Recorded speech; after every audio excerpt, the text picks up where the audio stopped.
जड दर्द वकोड़ ने दुनिया जा महबूब ज सदे के लहंदा हिने। जड दर्द वकोड़ ने दुनिया जा महबूब ज सदे के लहंदा हिने। उहे कियन असां जा सड ॿुधंदा जेके दिल में समायल रहंदा आहिनि। जेके दिल में समायल रहंदा आहिनि। को कंहिंजे दर ते सुवाल करे को कंहिंसां वञी थो हाल करे। को कंहिंजे दर ते सुवाल करे को कंहिंसां वञी थो हाल करे। रब तन खे नथो कंगाल करे।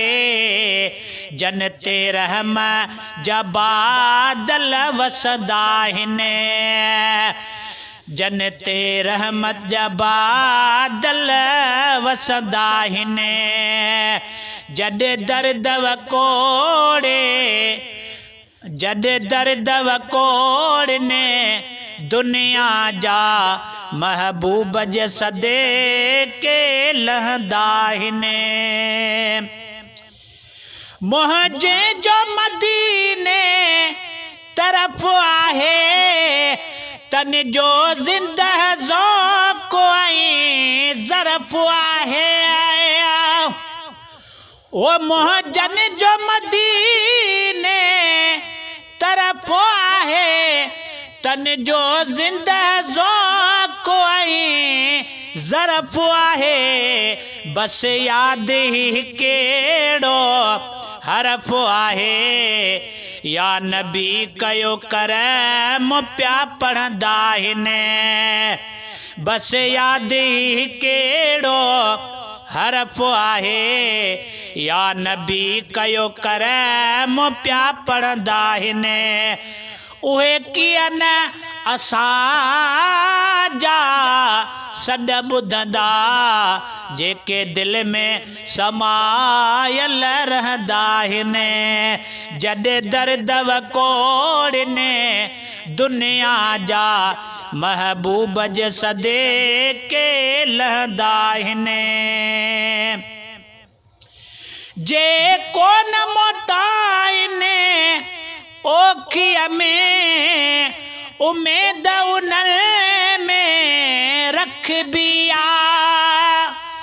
जे कोन मोटाइने ओखीअ में उमेद उन में रखबी आ। बस सदके सजण जे मुँह पारनि जा बिगड़ियल मुक़दर ठहंदा आहिनि। बस सदके सजण जे मुँह पारनि जा बिगड़ियल मुक़दर ठहंदा आहिनि। उहे कीअं न असां जा सड ॿुधंदा जेके दिल में समायल रहंदा आहिनि। जड दर्द वकोड़ ने दुनिया जा महबूब ज सदे के लहंदा आहिनि। ए नाले मिठा पर वाह नया जड कंहिंखे छॾियो कंहिंखे त कॾहिं अल्लाह नया। ए नाले मिठा पर वाह नया छॾियो कंहिंखे त कॾहिं अल्लाह नया।